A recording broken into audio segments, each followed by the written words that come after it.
All right, you guys, welcome. So it looks like I am live everywhere, and I want to thank you guys so much for being here. I'm looking at two different screens because I am going live on YouTube, Facebook, and Instagram. So thank you guys so much for being here. I am Sonia Tompkins. I am the founder of brickandmortarmaven.com, and I coach, mentor, and teach aspiring boutique owners and current boutique owners how to either start or scale, which means to grow your current or soon to be boutique businesses, right? So I tend to work with people and show them how they can do it with where they are right now, because you are never at a point where you can't get started. If you want to know more about me and this is your first time watching me or seeing me in your feed, make sure you check out my website, which has a ton of free posts and information that help you and just all kinds of things over at brickandmortarmaven.com. So all one word, brickandmortarmaven.com. Okay, so tonight, you guys, I am talking to you about how you can make your boutique known and relevant, and just 4 ways that you can execute or make your boutique stand out amongst so many other people in the market, right? We are constantly bombarded, or we may feel that way, and or reminded of how many boutiques are out here, and feel like, okay, I don't know what to do because there seems like there's a boutique popping up every couple of months, either near me. You guys know I specialize in helping brick and mortar boutiques. So if you have a physical based boutique business, excuse me, I had to grab my notes. If you have a physical location and you're literally seeing these boutiques pop up next to you, right? They're popping up next to you a couple blocks away, and you're like, man, like, how am I supposed to stand out? Even if you are online, you guys, and own your boutique, you may be feeling that way as well. And so tonight I want to talk about how you can stand out, how you can be relevant, how you can get the word out about your boutique, what makes you special, and how to keep that buzz going so that you generate more traffic to your businesses, which means more sales. Okay, if you're getting traffic to your business, but you're not converting that traffic into sales, there's some tips in here that will help you as well, but we may need to go a little bit deeper, and that might call for a different video. But let's just talk about, how do you get there? How do you get to that point, right? Hey, everybody that's joining in. I see you guys are coming in here on Facebook and Instagram. I appreciate you guys being here. Again, if for those who are watching the replay, type the word replay so I can say hello to you, and so I never want to miss anyone. So let's go ahead and get started. As we go through this, if you have some questions, feel free to pop them into the comments. I love questions, and I will definitely answer you.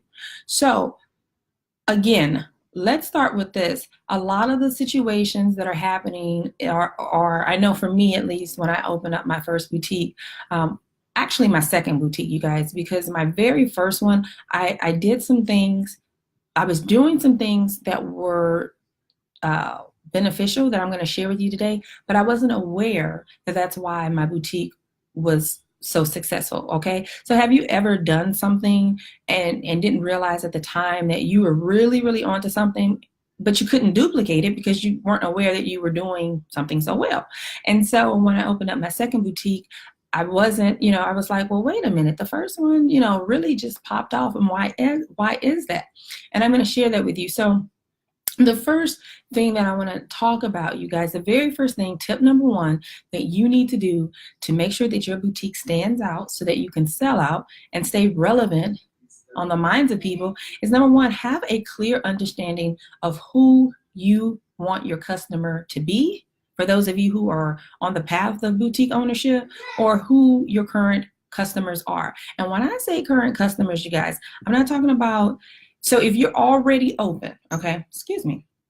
If you're already open, I want you to think about and find out and identify through your data, through like your point of sale system, through your staff who's working your boutique, or from your just your observations if you are a sole proprietor working your boutiques on your own, okay? I want you to find out, identify who is currently shopping with you, meaning spending money with you, not the people who are coming in. We want to know who are the people who are actually coming into the store spending money with you.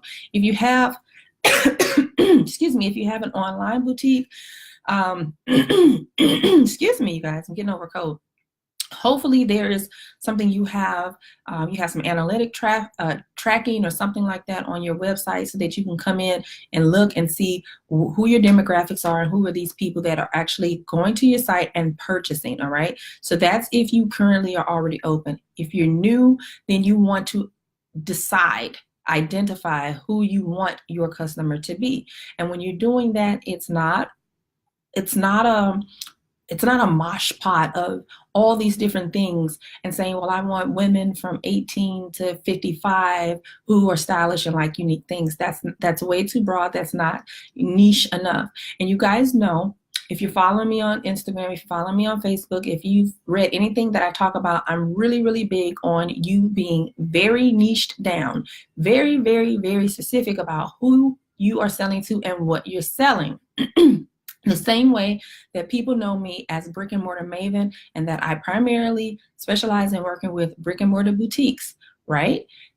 That's a niche. That's not, I help, creative businesses. I help brick and mortar boutiques. All right. Now, do I still get other people like online boutiques and can I serve them and help them? I absolutely can. Do I get other businesses that are not boutique related and can I work with them? And a lot of that are, but they're brick and mortar, they're physical based businesses. Can I work with them and help them? Yes, I can. But by specifying and niching down, I really get a lot of people who are like, yep, I need you because I'm a brick and mortar boutique and I want somebody who knows exactly what I need help with in that area. So the same thing is with you, with your boutique. And so you guys, when I had my very first boutique, I knew that my customer who I was opening this boutique for was someone very similar to me. All right, when I very first opened, it was 2003, 2004, my very first store. And at the time, one of my favorite stores was, and still is, Cachet. I don't even know if that chain is still open. But growing up, that was a chain store that I really loved and admired, and it was called Cachet. And they sold a lot of dresses. And I love dresses. I'm a feminine woman. I've always loved dresses. Plus, they're easy, right? Just throw on one dress and be gone. So I knew that I wanted a business model similar to that. I wanted to cater to women who enjoyed dressing in dresses specifically. And I had a lot of people that was like, are you sure you want to do that? But I knew that that was something that I was having a hard time finding. When I would go shopping, there weren't a lot of stores that were really selling that anymore. And at the time, I kind of had the vision of taking that into a formal shop, so bridal and kind of growing into the bridal aspect. And so I just thought it was ridiculous, the amount of money that people were paying for prom dresses and wedding gowns. So I knew my customer was going to be a feminine woman, okay? And she was between the ages of 16 to 40. And she enjoyed dresses, whether it was summer, spring, fall, she liked dresses, and she liked really statement type pieces of jewelry. So that's all I carried in my store, you guys. And what I later started to understand that I know now is that the reason that first store, against what everybody was saying, like, why would you want to open up a store that has that? The reason that was so popular and the reason why it did so well, not initially out the gate, but a few months, like literally like 2 or 3 months in, once people understood, no, I'm not selling shirts, I'm not selling t-shirts, I'm not going to do that, even though I was really tempted. I stuck to my guns. When people decided they needed a dress, they were like, oh, you know what? I remembered your store because that's all you sold were dresses. So I knew you would probably have something for me. So I came here before I even went to the mall. That's what I'm talking about. When you identify who you are actually trying to sell to, it'll make everything else that you're trying to do. So whether it's how you design your logo, the colors you use, your branding, any of that, you can't really determine and figure all that out until you know who you are selling to. Okay, who you're here to serve. And so that's tip number one, is get very, very clear about that. So either identify, for those of you who are already in business, start looking at who you've sold to and find out who they are, their age, their demographics, and all that good stuff. All right. If you're just starting out, then you want to identify who you want it to be and get very specific. And I have some other tools and products about how to do that. I don't want to make this video very long, but that's the first thing you're going to do. All right. So tip number 2 is show up for your business. This one is huge. If there's something that I see a lot, and I am even guilty of it to myself, you guys, I'm going to let you guys know that right now. Still right now, I'm just getting to a point where I really understand that that's more than just showing up, a few times a week on social media. So what do I mean by that? So when I say show up for your business, obviously I mean you need to show up, but it's more than just your social media posts, or it's more than just having a presence on social media. You as a business owner, you guys, especially for those of you who are my brick and mortars, you have to have an online presence, even though you have a physical business. Now, I don't mean you have to have an online version of your store, because that really just means you have 2 stores, okay? There's so many misconceptions, you guys, and I've fallen into those traps. So I know I tried to do an online store alongside of my brick and mortar, and I was like, yeah, no, this is not gonna work. So I'm coming to you guys with, this is experience. Like, I was right there with you. But showing up for your business online means you need to have an online presence, and it doesn't have to be a full-blown e-commerce site, but you do want to at least have an online presence. And so many of my brick and mortars out there, you're like, well, I got this storefront, and or I'm still just doing pop-ups, and so I don't think that's important. It is extremely important, because as soon as someone knows about your business, okay, whether they got a business card, maybe they heard about it from a friend, or a flyer, whatever it is, they're going to say to themselves, okay, let me go look it up online. And if you don't have an online presence of your own, okay, outside of your social media that you own, you're already losing the battle, because in 2018, that's what looks professional, is for you to have some type of online presence, okay? So there's a couple of ways that you can do that for not a whole lot of money, okay? You can do something like just having a landing page, okay, which basically is simply a page that a person would pop onto when they type in www.yourboutiquename.com, right? So it could be really simple, one page, and it's a very, very inexpensive investment. You could also do a templated site, something like WordPress, who has hundreds of thousands of themes you can choose from for free, right? Or you could do something like Shopify. There's all kind of different ways that are relatively inexpensive. So you want to have that online presence so that when people look you up, they're like, okay, at least I see something. I can get to know something about this person, all right? And you own that platform, where with social media you don't. So you are at the mercy of their rules, regulations, algorithms. We all know that, right? How much of a pain in the butt that can be. So you need to have that. But now let's talk about your social media presence, okay? And showing up that way. People want to see you. And you guys, I'm gonna let you know this. If you've been following my Instagram account, in the last 3 to 4 months, I have started implementing something that I have not done before, neither for my boutiques when I had them, even though Instagram was just starting to be a thing, probably when I sold my last boutique. So really that kind of didn't apply to me. But even with Facebook, is this. We all hear that people buy from people, and we know that intellectually, but what does that mean?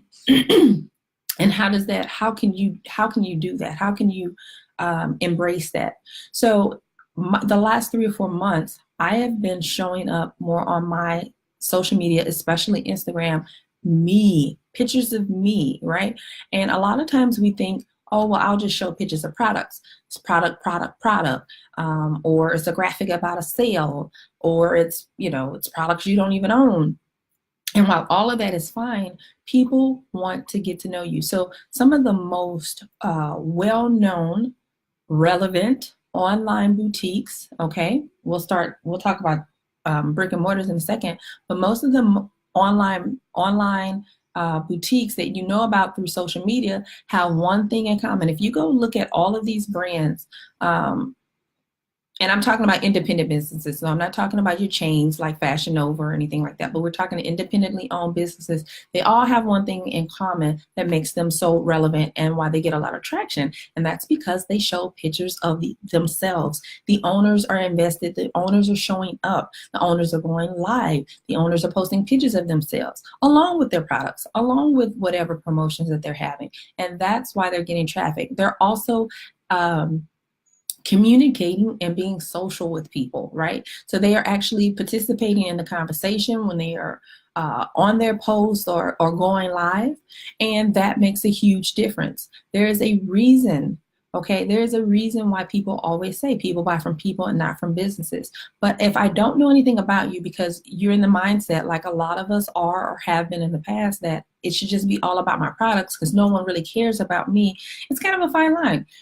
It's about you, but it's really not about you. They want to be able to get to know you if they want that, but not, not have to feel like the entire process or everything on your social presence is strictly about you.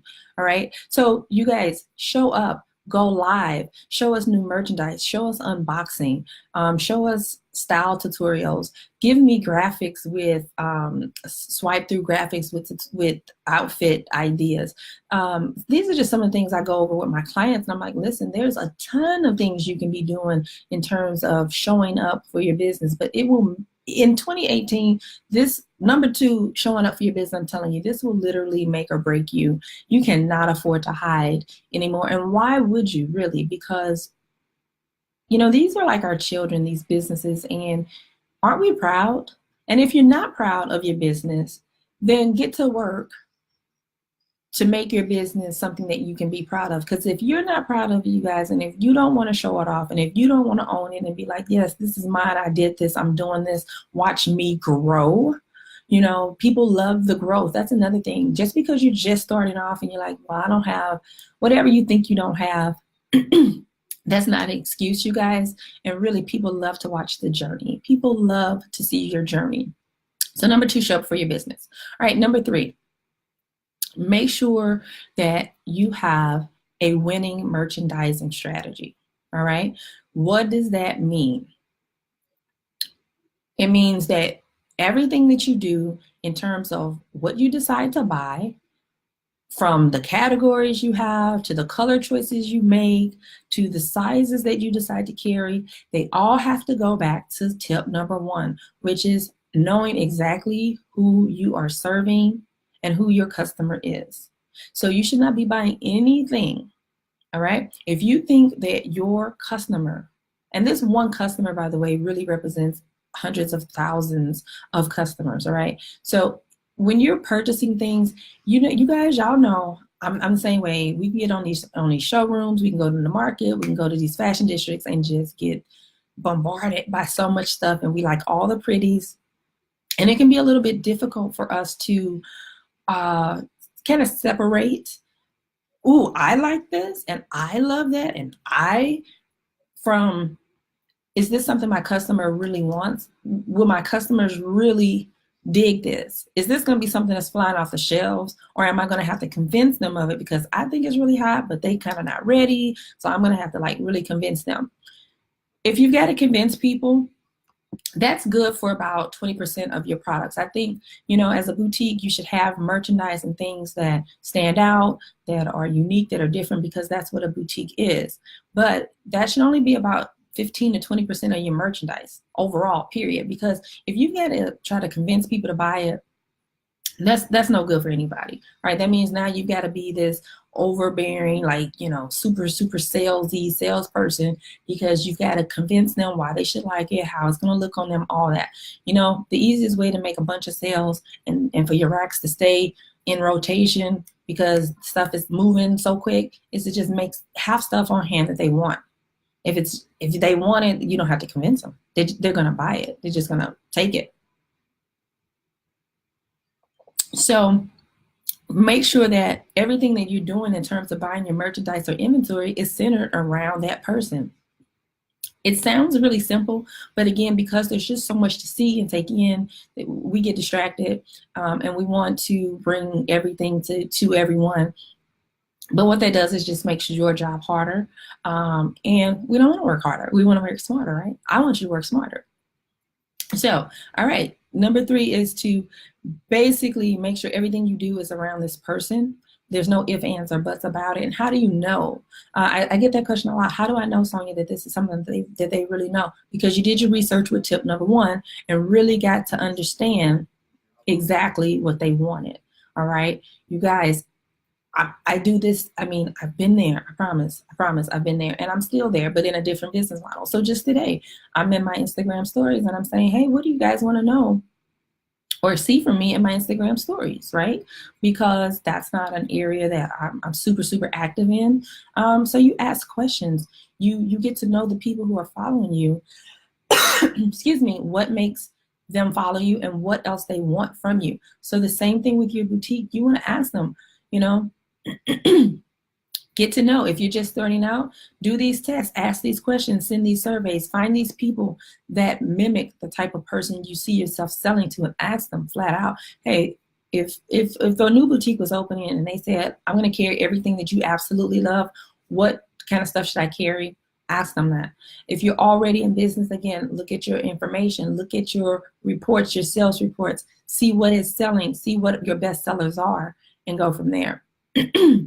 And tip number 4, you guys, is pricing your merchandise in a way that allows you to make a healthy profit. So once you've figured out who your customers are and you're showing up, meaning, you know, you're promoting it, you're basically engaging and keeping people interested in what you have, whether you're online or brick and mortar, and you have the things that they want.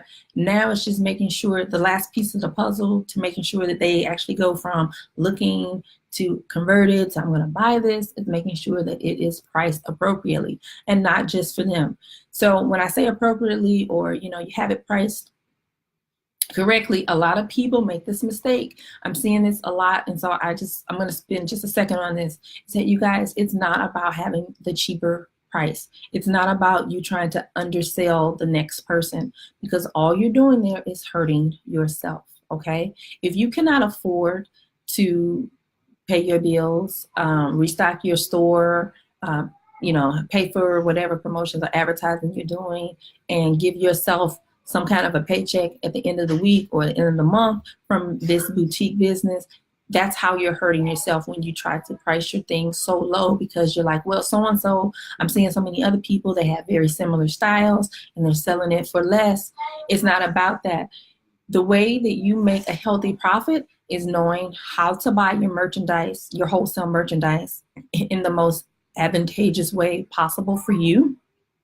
Number 2, cutting out a lot of the middlemen. And then number 3, pricing it according to your market, right? So if you do that, again, if you've done all those first 3 steps, it makes it really easy to charge whatever you're going to charge. I mean, unless you're getting to a point where you're being completely excessive and, you know, you're like, okay, I'm looking at this and I know that this is not even worth that. That's different. Okay, that goes to the point of making sure you're buying quality merchandise. But if you got quality merchandise, it is what it is. If you can't afford to charge what you need to based on calculations and making sure all those 4 things I just mentioned can be handled, you can restock, you can excuse me, you can restock, you can pay for your expenses, you can pay yourself, and you can put some money aside as straight profit and or saving. If you can't afford to mark it up, and have those things in place, then that might not be the product for your boutique, because to do anything else is going to hurt you, okay? And it also hurts them, because if you're dealing with a customer who's strictly all about low cost, low cost, low cost, if that's not how you've branded your boutique, then you don't have to worry about them. You may get some of those people here and there, but if you're dealing with, if your ideal customer shopper is someone who's more serious about quality and substance, then they're okay with that, okay? And that's who you're talking to, and that's who you're selling to. So stay with that.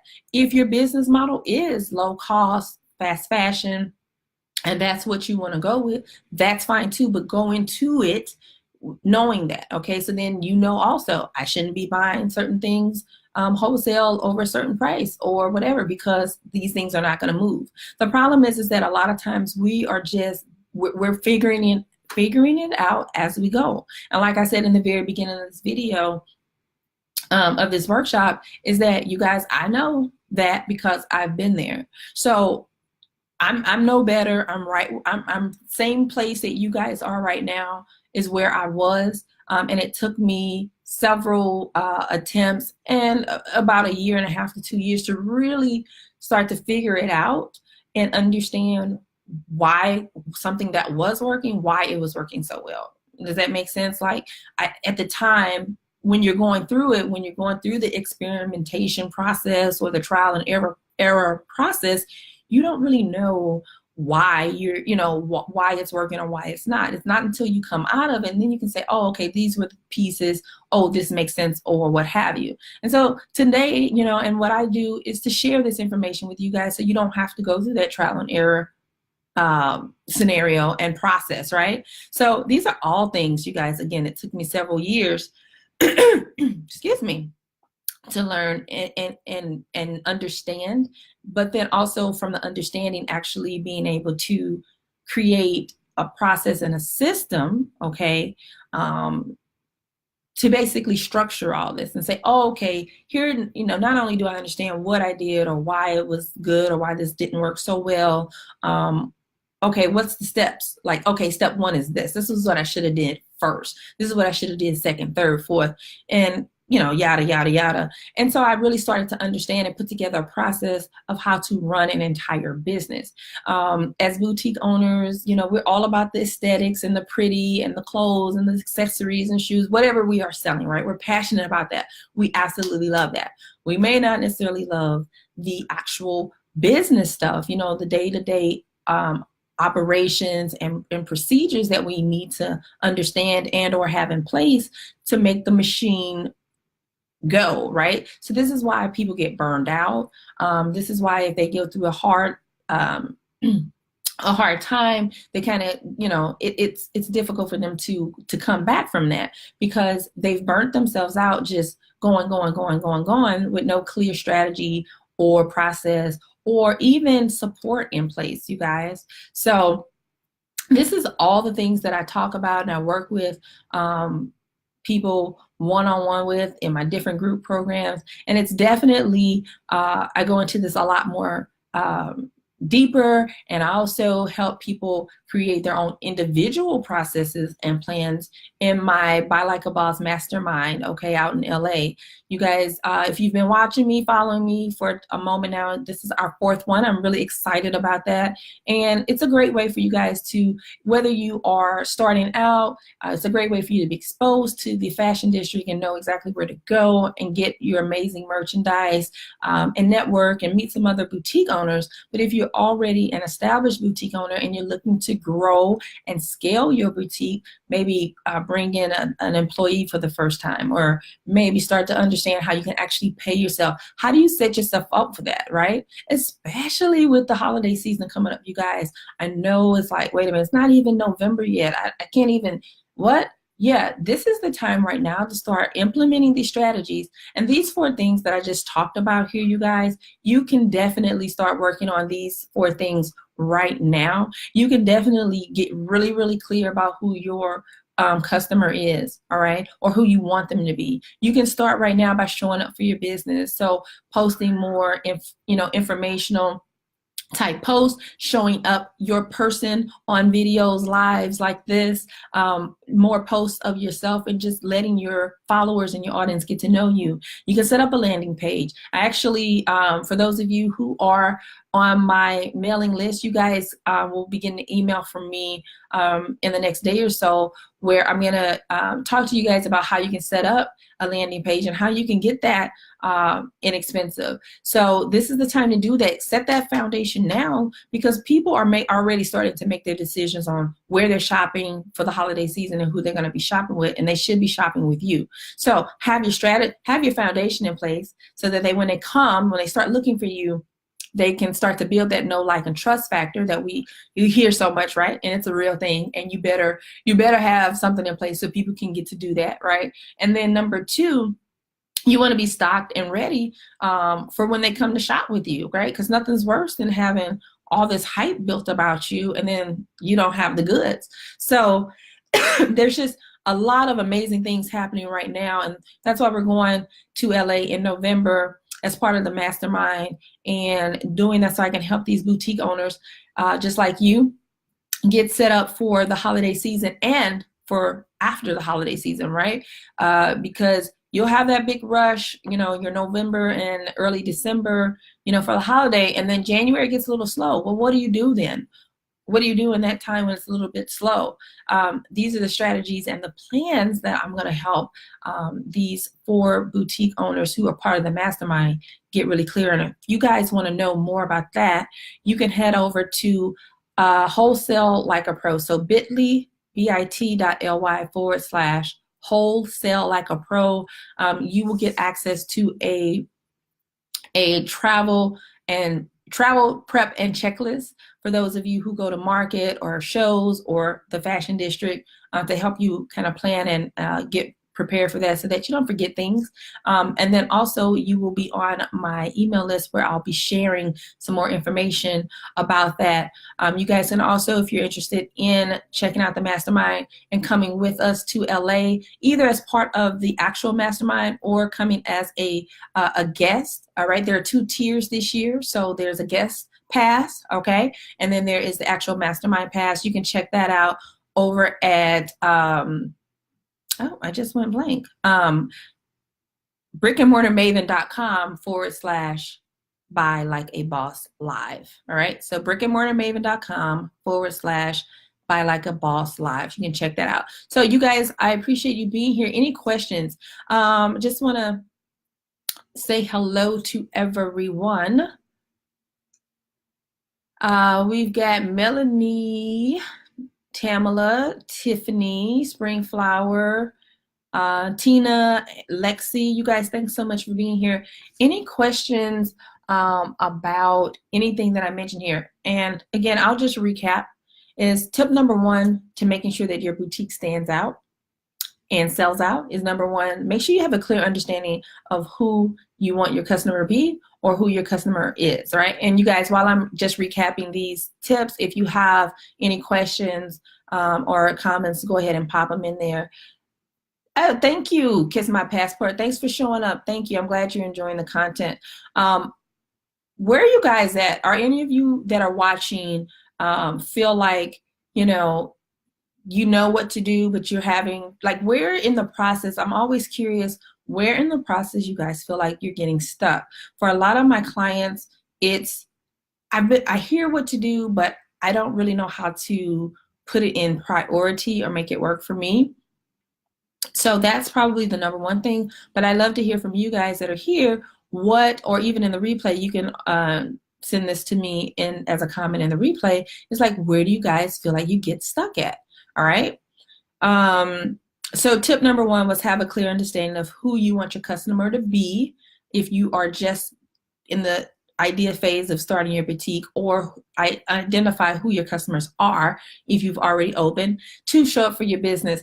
Get an online platform that you own, and on your social media, make sure you are being social. Show up as the face of your business so that people can get to know, like, and trust you. Number 3, make sure that your merchandising strategy is in alignment with who your customer is that you've identified or that you want them to be, because it makes selling a non-issue. Number 4, price your merchandise in a way that allows you to make a healthy profit, but that keeps your inventory flying off the shelves, right? So I see a couple of questions both on Instagram and Facebook. I'm gonna take a sip of water, you guys, because this cold. Wow.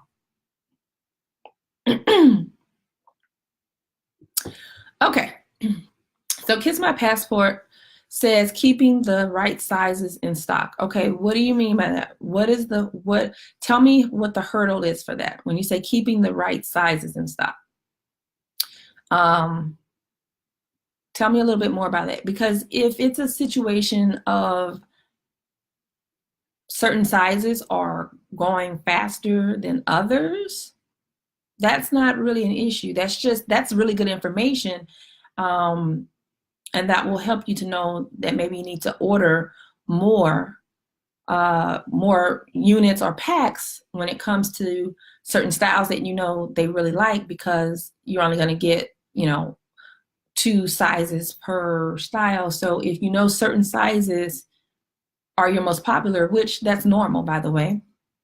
Okay. For me, based on who my ideal customers always were, uh, size 12 through 16 were always my first ones to go. So I knew that.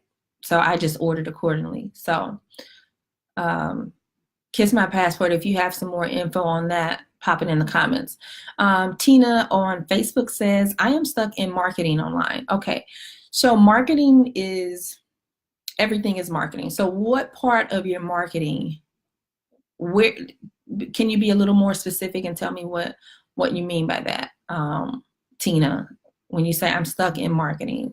Are you, because marketing is promotion, it's advertising, it's copywriting, it's funnels, all of those things are marketing. So give me a little bit more information about where you're stuck at with that, or is it all those things? I'd love to know that too. Okay.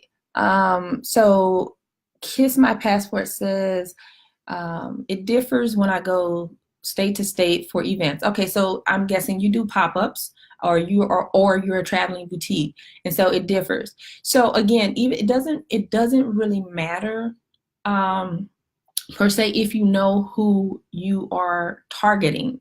So if you're targeting plus size women, okay, if you're targeting plus size women who love sexy club wear, and they have more of an hourglass figure, right? Then I wouldn't even be buying anything smaller than a size 12. I just wouldn't, because that's who you're targeting. So it doesn't matter what state you go to, you're still targeting that person, that type of person. So that's who I would be focusing on and buying for. You know, and you're always going to have the people say, oh, could you get this on, you know, in my size and all that. And you guys, there's just a point where you have to say, I have to, who am I targeting? Okay, because you'll get more sales and you'll have more consistent sales and more repeat customers if you focus on one person, one type of person, you know, that demographic, they'll keep coming back. But if you're trying to adjust to every state or city that you go to, then it makes your job harder, because yeah, you're stuck because you're trying to make sure you have something for everyone. And that's the worst thing that we can do as boutique owners, is try to have something for everyone. That is a department store. They have a whole lot more money to start with and a whole lot more space. So, okay, Springflower02 says, I'm stuck on how often to promote and market and push my Instagram page and Facebook page for my business. Okay, so first of all, you guys, I'm gonna let you know right now, I am not a social media expert, but I am part of a membership program where I learn about social media. In particular, right now, I'm really focused on Instagram. And so I can tell you that those two platforms are really different. So what you do on Instagram that will work really well probably is not gonna work as well or in the same way as Facebook. So I'll tell you that. But in terms of how to promote and market, one of the things you can do is create like content buckets, or so categories. And the same thing you would do like when you merchandising, when you're figuring out what kind of merchandise you're going to have. Like, okay, I'm going to carry tops, I'm going to carry bottoms, whatever, right? And by the way, with that, you want to keep those categories to like no more than 3, especially when you're first starting off. It just saves your budget and your mental time for picking out merchandise. Um, but for your social media, create like some categories. I'm going to share, there's, on Instagram, there's 7 days in a week. And on Instagram, there's 9, your top 9. So when a person is scrolling, they're going to see like 9 pictures, right? And so maybe having like 5 to 7 categories. Like I'm going to share style tutorials, style inspiration, my actual product with a call to action to buy it somewhere, um, me, and something about showing up. Like, so your personal, you showing up in a picture and a post, and engaging with those people. And by the way, we're not talking about you taking a picture of like you know, sitting in your car all the time. You literally can have a picture of you, like a behind the scenes, like you unpacking a box. The same thing you would show in an Instagram live, you can do in a post. You can show pictures of you, uh, unboxing your merchandise.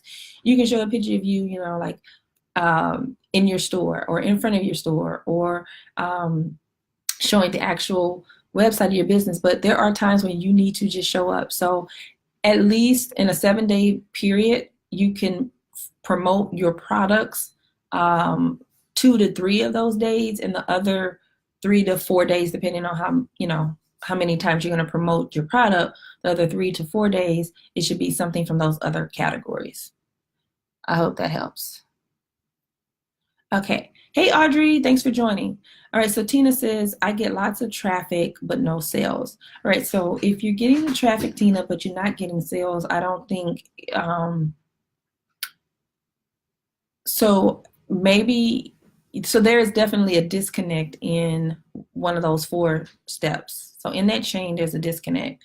You're either, you either have merchandise that is for one group of people, but you're marketing to another group of people and they don't mix. And so the people who you're marketing to are like, oh, okay, great. And then when they get there, like, no, I don't like that. Or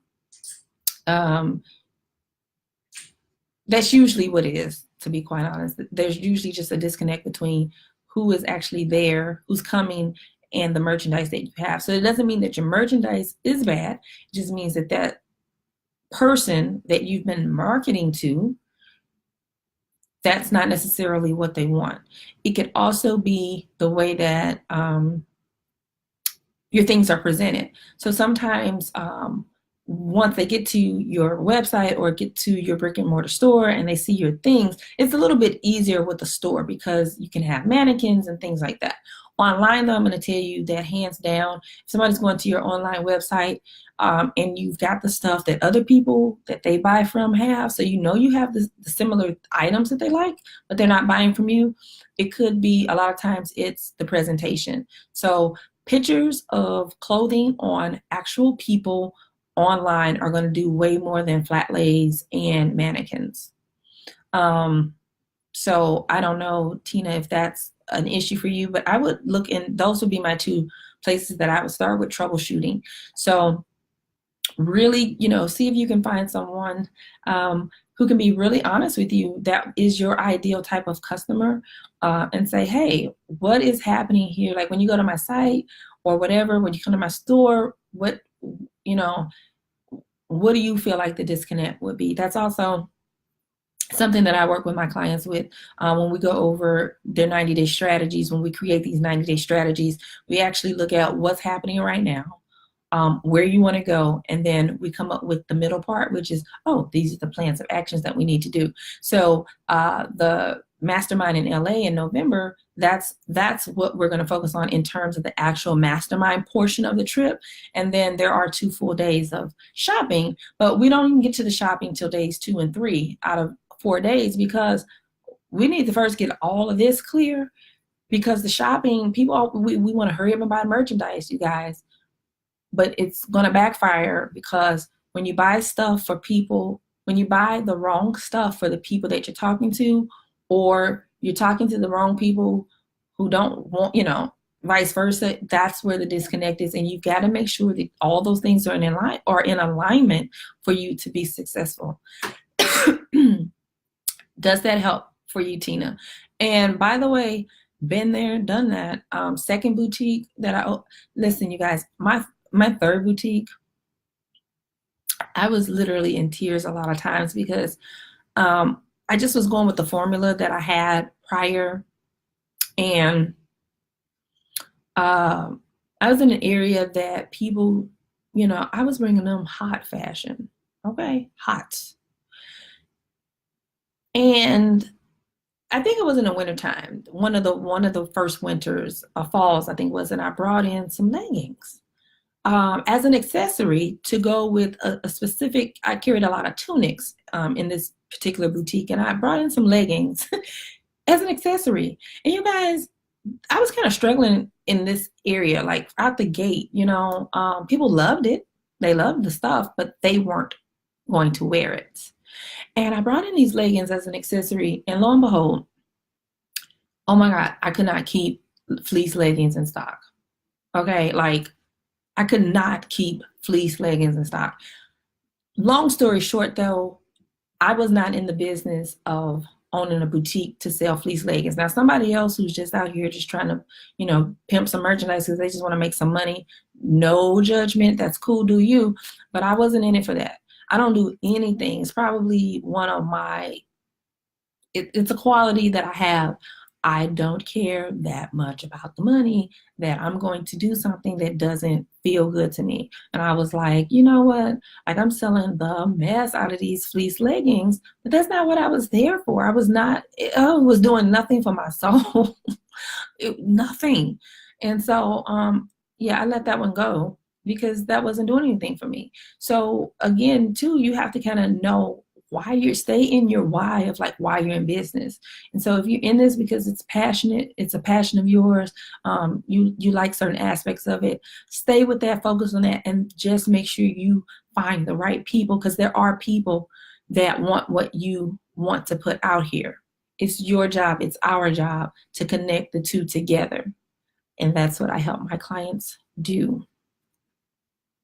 So, okay, cool. I'm glad that was some clarity for you, Springflower02. Kiss My Passport says, yes, you are so welcome, you guys. Tina, any other questions or anything like that?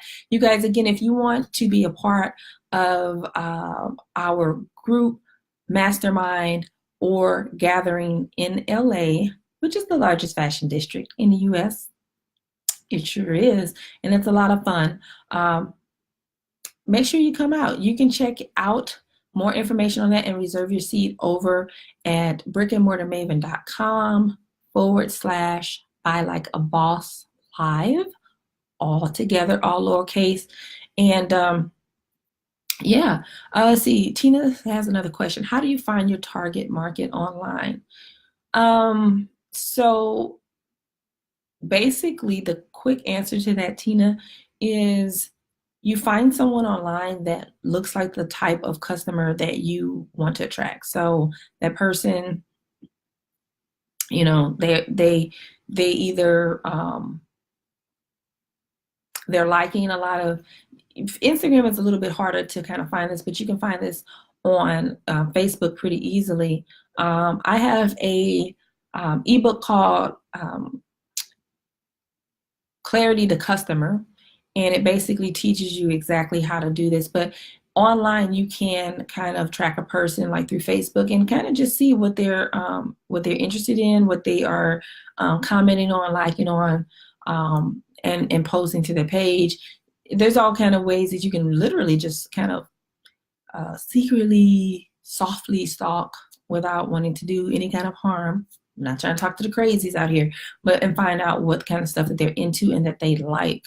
The other thing is through asking questions. When you're posting, ask questions and get into these areas. I don't know necessarily about groups, but surely there are people on your timeline, or that friends of friends that you can find. You say, hey, this is the type of person that I want. This woman or this guy is really the way that they're, they clean, they look the part, like they do stuff and wear stuff like what I would carry in my store or that I carry in my store. And that's the person that you want to go after and look at. All right. Audrey says, I have a question. How do you find your target market when opening your brick and mortar? How do you get them to even come to your store? So before you even open, you're not necessarily finding them, but you are figuring it out within yourself. So you're saying, I want a person that has this much disposable income. All right. Notice I said disposable income, not their overall income, because that's two different things.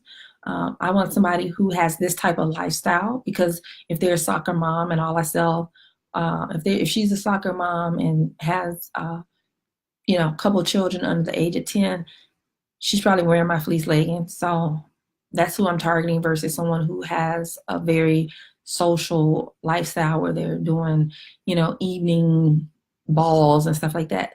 Not my person, right? So that's how you start to, within yourself, figure out who you want. And then how do you get them to come to your store? Well, that's where step number 2, showing up in your business with your online presence, okay, not your e-commerce store. I'm not saying you have to do that, but even as a brick and mortar, you do need an online presence so that people can get some kind of visual about like where you're located, what your storefront might look like, who you are. Oh, okay, yeah, I want to go check that out. That's what gets them to want to check you out. Social media, that's how you get them to want to check you out, because those posts, those pictures are what draw people to want to take the next step, which is to, oh, let me go see what they have and then shop with them, right? Social media is really not designed to be where you sell stuff. I know people do it and it's a whole thing. I get that, but that's not its primary purpose.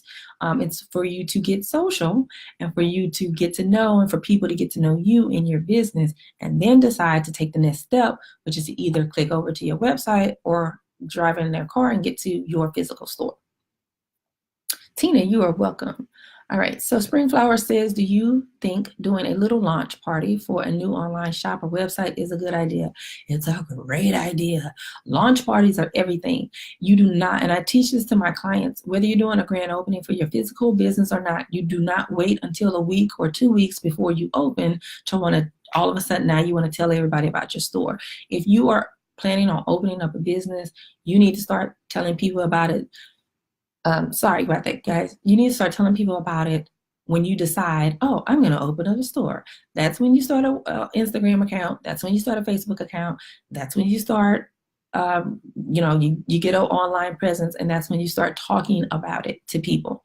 Then when you get a couple weeks out, right, you've built up all this anticipation over 3 months, 6 months, even a year. Even you've built up all this anticipation. You've built a following, right? And now when you get ready to launch and you have your launch party, people are actually going to show up to the launch party and give a damn, and then come to your store and give a damn and shop with you. So yes, definitely do a launch party, and you guys start letting people know about your business immediately. So you guys, thank you so much for being here. I had no idea I was going to be on this long. I appreciate you guys for being here, dealing with the raspy voice. It's coming back, so I'm going to shut it down now. But again, if you're not following me already, I am on YouTube, Instagram, and Facebook as Brick and Mortar Maven. Make sure you start following me right now. If you guys want to get on my mailing list where you get insider information, first dibs at things like my semi-annual mastermind out in LA, or any other things that I do, make sure you head over to bit.ly/wholesale like a pro. You're going to get a really good free ebook to help you plan out your next wholesale buying trip. And you'll want that, especially if you jump over and join us in LA here in November as we get you guys planned out, prepped, and stocked for the holiday season, and get your 90-day growth strategy for your boutique in order. Guys, thank you so much for being here. I will be on again this week. I'm not for sure what day yet. try to continue to work on this voice and this code, but I will be back with some more tips to make sure you're following me so that you know about it. All right, see you guys later.